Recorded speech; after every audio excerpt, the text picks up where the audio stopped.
I want you to imagine something really seemingly impossible. Imagine a pink elephant. How about a blue rose? So it's a clear sign that you can control your thoughts, right? And it's said that thoughts control our feelings. Thus, you should be able to control your own feelings, right? It turns out that this is true. You can choose to feel happy or sad no matter what happens around you. I give you an example of a Kyle, a young office worker who spends most of his time fearing and thinking that his boss might think that Cal is stupid and incompetent. Cal is very unhappy because his boss has poor and wrong idea of him. But what if Cal wouldn't know that his boss has these ideas about him? Would he still feel unhappy? Of course not. How can you even feel unhappy about something that you don't know that even exists? What Cal's boss thinks about him doesn't make him unhappy, but what Cal thinks about himself is what makes him unhappy or happy. In this case, Cal made himself feel unhappy by convincing that his boss' opinion is more important than of his own. This same logic applies everywhere, even in the case somebody close to you dying. You don't have to feel happy until you hear that the person you love has died. So the event of dying itself doesn't make you feel unhappy, but the idea and what you tell about yourself about it, event will make you feel something. In this case, unhappiness, since you control your thoughts. Takeaway number 1 is that control your thoughts and you control your feelings. Have you ever said to yourself, I will do it later, I will do it tomorrow, when deep down you know most likely you'll be postponing it again by tomorrow?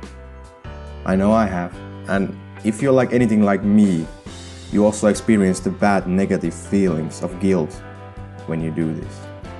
So why do we postpone things and always do them later? Because at that certain moment you don't have to take responsibility of yourself. And postponing has at least one of these 3 elements in them.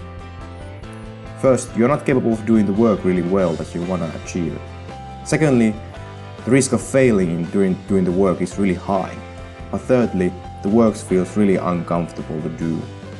So naturally it is much easier to watch something entertaining like funny YouTube videos or do things that don't require any effort or enter into your uncomfort zone. Your ego is safe, so to speak. There are a couple of ways of stop doing this, and the first one is the classic one is simply take action. Do the things you have postponed immediately. Stop everything else and ask yourself, what is the worst thing that can happen to me if I do it now, instead of postponing it? So stop wishing and start acting. Takeaway number 2 is that postponing will only make it worse. Our society let us believe that it is somehow wrong to love yourself. But guess what? Who is the person whom you have to spend most of your time with? You. So would you like to make yourself a person that you would admire, right? And loving yourself is a critical part of this. I don't mean it in that traditional way. And let me tell you what self-love means. A healthy self-love means that human being accepts themselves and their values as their own choice. And healthy self-loving people do not complain nor judge other people. They accept them as who they are. Also, the self-love means that you love and respect yourself enough that you do not require love from somebody else in order to feel complete. You are not half. Person who truly loves themselves do not feel the need to convince everybody else around them about their excellence. Their own opinion is what counts.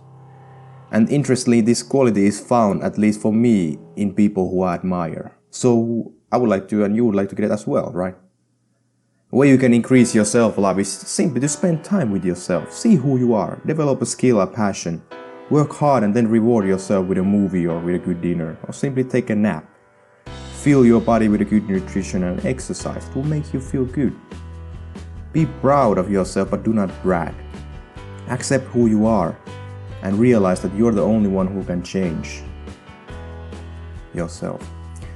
And in order to love somebody, you have to love yourself first. Takeaway number 3 is that love yourself. What if I told you people who like to postpone things are usually judgmental and feel bored really often? Our culture is full of judgmental people. We even pay to hear their statements, i.e. critics and experts. When you observe yourself and people around you, try to see how much of social interaction is simply judging. I mean, all the first impressions, way somebody looks, feels, smells, how they do things, how they act, is all judging. Why? It is way easy to talk how somebody did something right or wrong instead of really doing it yourself. I mean, look at all the athletes, superstars, famous people who excel in certain skill.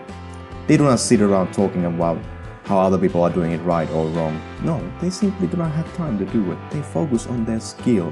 They work and develop that certain skill. They help people who aren't as talented as skillful as they are, instead of judging them as amateurs. And by the way, if you have chosen the role of an observer instead of the role of a doer, you are losing. You are in the losing end, since you are not growing, you are not taking the necessary risks, efforts, and social pressure that is needed in order to do something big. You are just looking from a side core. So why do we judge? Judging people usually stems from the fact that you don't want to take responsibility of your own fear or inefficiency of doing something, and you rather tell how this certain person did it right or wrong and how would you have done it to yourself. But the fact is that you didn't do it. So takeaway number 4 is that stop judging and start doing. Lastly, maybe you're a safety expert. Maybe a person who doesn't like the unknown and always has to know exactly where they are going and what to expect when we reach there. Even our society encourages our children to be extra careful on the cost of a lost adventure. They say to avoid everything that is not known for sure, avoid strange neighborhoods, and don't ever go straying into the unknown place, since it might be dangerous. So too many of us think the words unknown and dangerous are synonyms. No, they are not. We think having security and stable ground is what we need, and avoid the unknown since you cannot tell what is lying ahead. It might be dangerous. But if you trust yourself fully, nothing is out of your reach. The world is in your hands. The new experiences will shape your ideology, expand your mind, and excite you. It will change how you think and feel since it affects your thoughts. And the most interesting moments in your life happen when you enter the unknown. I mean, think about it. Personally, my best trip when I was just decided to sign the school excursion back in 2012 and paid the entrance fee without thinking, spontaneously, I entered the unknown. On that trip, I experienced a lot of unknown, which totally rocked my world. And I still think back to those moments as I speak about it now. Even the great Albert Einstein said, the most beautiful thing we can experience is the unknown, for it is the ultimate source of art and science. I am saying, make the unknown known.